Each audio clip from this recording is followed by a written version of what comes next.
Hello everybody, welcome back to the channel. We're the Acheampong family and we are here to put Ghana on the map. Thank you so much for clicking on the video. Make sure you like and subscribe to our channel. It helps us out a lot to grow and show all the beauty that Ghana has to offer. So today I'm here with my mom. Hi. Hi. She made a whole hassle coming here and that is what we want to talk to you about. What's it like to travel during COVID?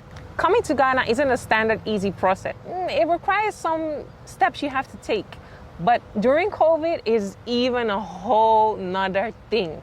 So the video's in two steps. First, we're going to talk about what it was like to come to Ghana before COVID. And then my mom is going to explain her situation and how she was able to finally get here. And may I take my mask off, please? Of course. Oh, thank you. You have to ask always, yeah? So coming to Ghana, first, you go online and look for the cheapest or the best flight possible. Second, you're going to have to go for vaccinations and your visa. So the vaccination required coming to Ghana is yellow fever. If you want to find out what the other vaccinations are, which might be helpful, please contact your vaccination center. It depends on everybody. The next step is getting your visa. I don't know why Ghana hasn't made this process any smoother, because when I went to Turkey, I just got a visa on arrival. Come on, it's not that difficult. In Amsterdam, you either go to a traveling agency where you drop off your passport, pay an X amount, I think about 60 to 100 euro, and then pick up your passport again. Or you have the option to go to the embassy in Den Haag, which approximately where you live can take about 1 or 2 hours. So that is how you get your visa. And after you get your visa, you get your vaccinations, you only have to pack your bags and you're ready to go. But now we are living in COVID times and it's a whole nother hassle.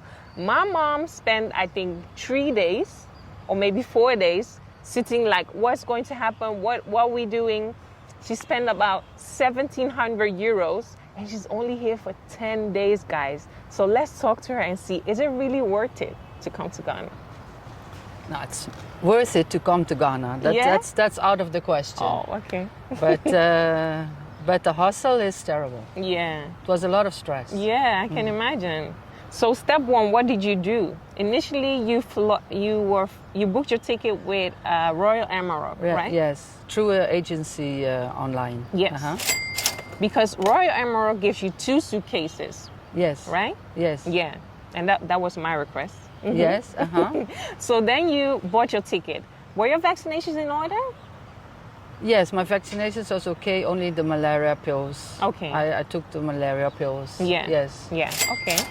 And then you had to go and do your visa. How did you choose to do it?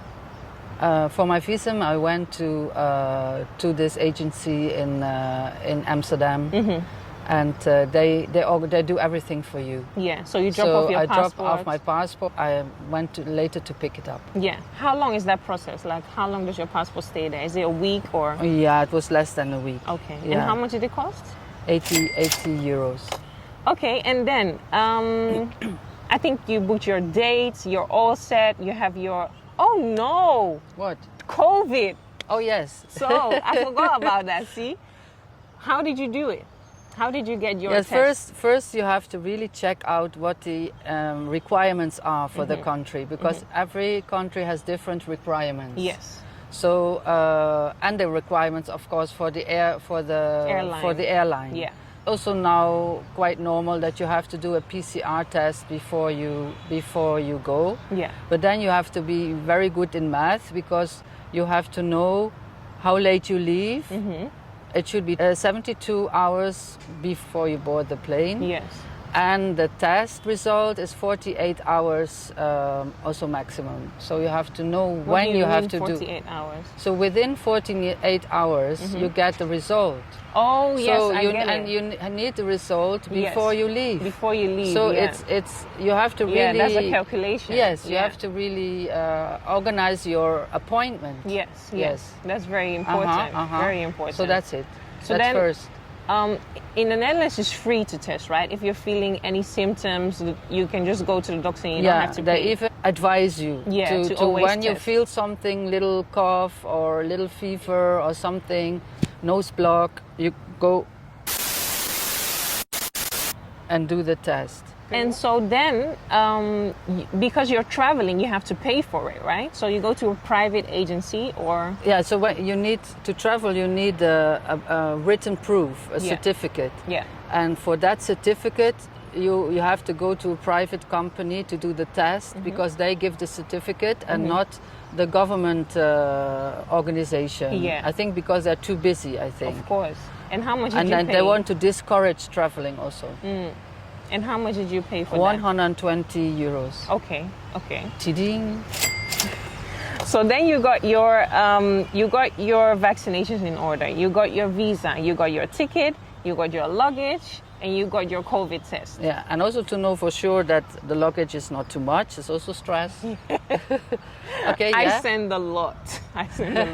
But so okay. Then you were ready and you were going to the airport, right? Yes, so we were ready, everything was set. On the airport we checked again if it was not too much kilos. Okay. And then I was okay, so I felt free. And then we wait for the check-in, and then at the check-in counter they told me I couldn't fly. Why? Because, yeah, that was a big question. She even didn't know herself why. Yeah, she said there was no, I couldn't fly to Accra. Okay. And the next one would be the 19th of February. And I have to inquire with the organization I booked the ticket. That's 4 days later. Yes. Wow. So because 5 days later. So because of COVID and all the things that were going on, I think there was a miscommunication with the airline, and Royal Air Morocco wasn't flying to Ghana that day. Yeah, and they didn't communicate that to you. No, so you were there at the airport thinking that you're going to go to Ghana for 2 weeks, and then all of a sudden you're not flying, and there's no next flight. No, so the 19th. You need to go back home and wait for the 19th. Yes. Which is crazy because you're also working, and then you can't reschedule your vacation. And yeah, so you're losing each and every day time. Yes, yes. Okay. So then you get back home, we check for you, and it was a miscommunication. There was a flight, but then there wasn't a flight. I'm still not sure. Anyway, they promised to refund your money, right? Yeah, and so we found out that it was not the booking agency who was at fault, which we thought in the first place, because Moroccan Airways said I have to check with the booking agency. But I think they even didn't know. So it was a fault of Moroccan Airways not to have informed me properly. Of course, yeah. And it's also what was their decision from Moroccan Airways. And why, we don't know. Because it was not from Ghana's side. Okay. First they told me it was the Ghanaians who told us that the Moroccans were blocked to enter Ghana, also for COVID. So it's this is also COVID related. Yeah, but then they promise you to refund you your money, but it hasn't refunded yet. No. So then you were stressing, like, what are you doing? I'm going to book a new ticket or not? And what did you decide? Yeah, so Moroccan Airlines said, okay, we can transfer your ticket to the 19th, but they were not even sure if they couldn't assure me that they really would go and fly on that Friday. So then I thought, no, and I'm not going to wait till my next holiday because I'm sitting with these suitcases and I want to see my children. And I planned all this. So then I thought, oh, what the heck? I buy a new flight. Yeah. So you booked a ticket with KLM? Yes, because that was also just a straight flight. Yes. Yeah. Better. Yeah. But then the hassle came that you had to do another COVID test and you had to pay for extra luggage because KLM only allows one suitcase. Yes. Yeah. So you go and do the testing again, or? Yeah, so the PCR test we had to do again, which I did. Because it was not valid anymore. No, so I did the PCR test again. Okay. And but then the next big hill was that we found out, so I have to do a COVID test on arrival also. That is compulsory from the Ghanaian government. So on arrival I have to do a COVID test, which I have to pay in advance. And when I didn't pay it in advance, then KLM also wouldn't take me to Ghana. I had to have the certificate that I paid that one. But then there was no, the link to that payment site was not working. So then I was again stressed. And then the KLM people, I've talked with two of them, and they didn't help me. They said, oh, but I mean, when you want to have a visa, you also have to organize it yourself. So we're not going to help you with this. You have to find out yourself. So then I got more stress because I had already booked the new flight. So luckily I phoned again, and they say, oh, with the Dutch side there are too many people waiting, so we connect you to an English-speaking person. So, and that English-speaking person was really kind, and he really helped me, and he checked the link, and he saw I have to skip the 2 last words of the link, and then I could enter. Letters of the link had to be taken out in order for you to book the COVID test, which you need to do on arrival at the Kotoka airport. And pay. Get before. the certificate to pay that I paid. Oh no, I had to go to my friend, because you only could pay with credit card. And on my credit card was not enough money. So I have to find somebody who could pay with a credit card. Because it was the only way to pay. I couldn't pay another way. So I had to find somebody whose credit card I could use. Because your credit card was maxed out because you bought the 2 tickets already. Yes. Wow.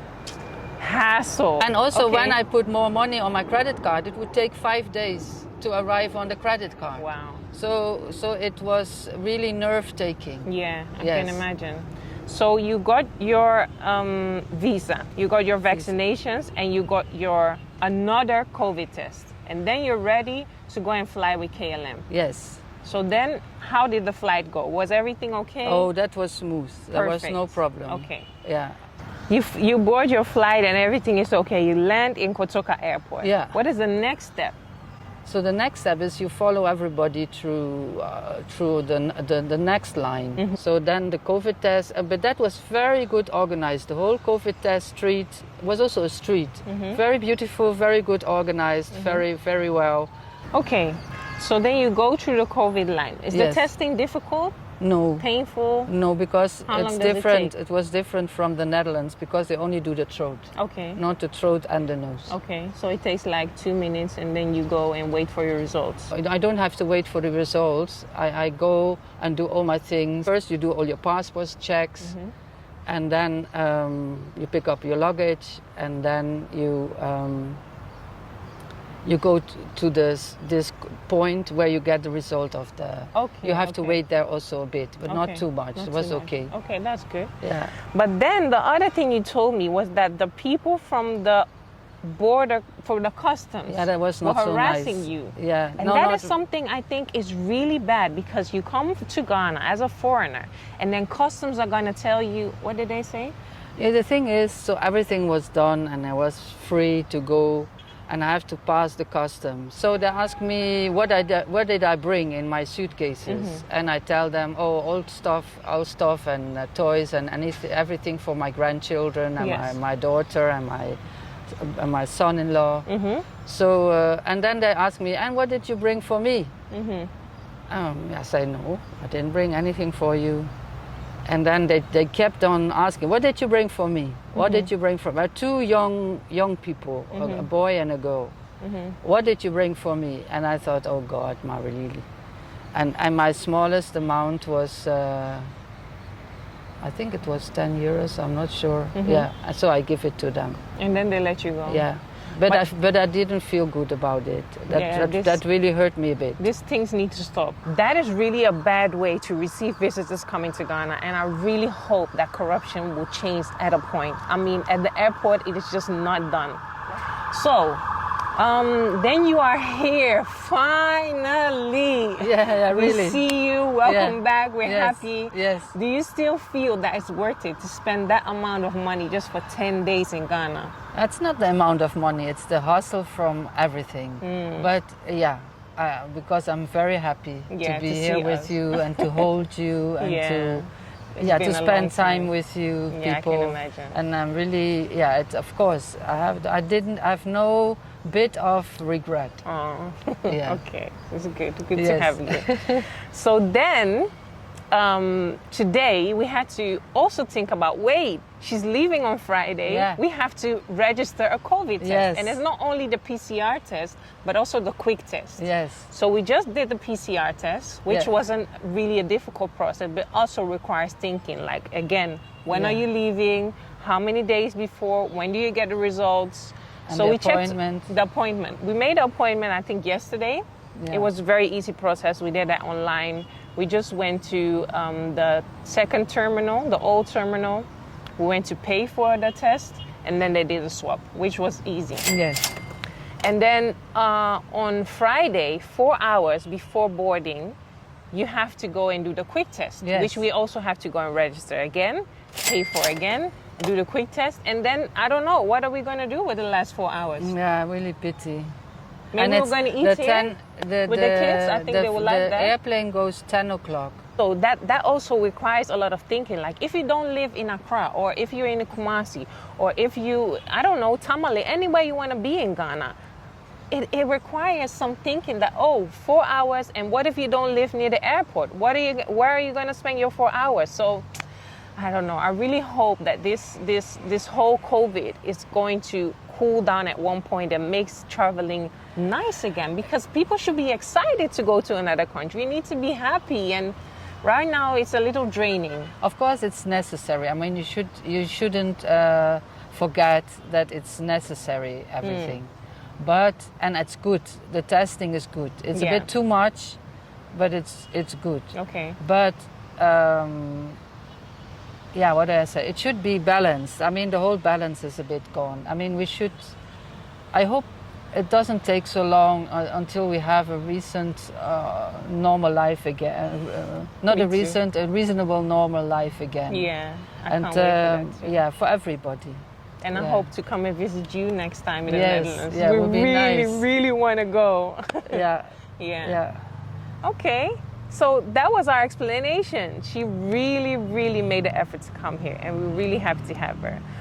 But she's only here for 10 days, guys. My advice is don't travel now. Don't travel in Oh, COVID really? time. No, really. And what if you're My like you, advice missing is- your grandkids and No, all that? okay, when you have to, yeah, of course you will go through all the effort. Don't travel unless necessary. Yeah, that's also the advice Yeah. from everybody. Yeah. But yeah, that's it. So stay safe, keep safe, wear your mask, and see you in the next video.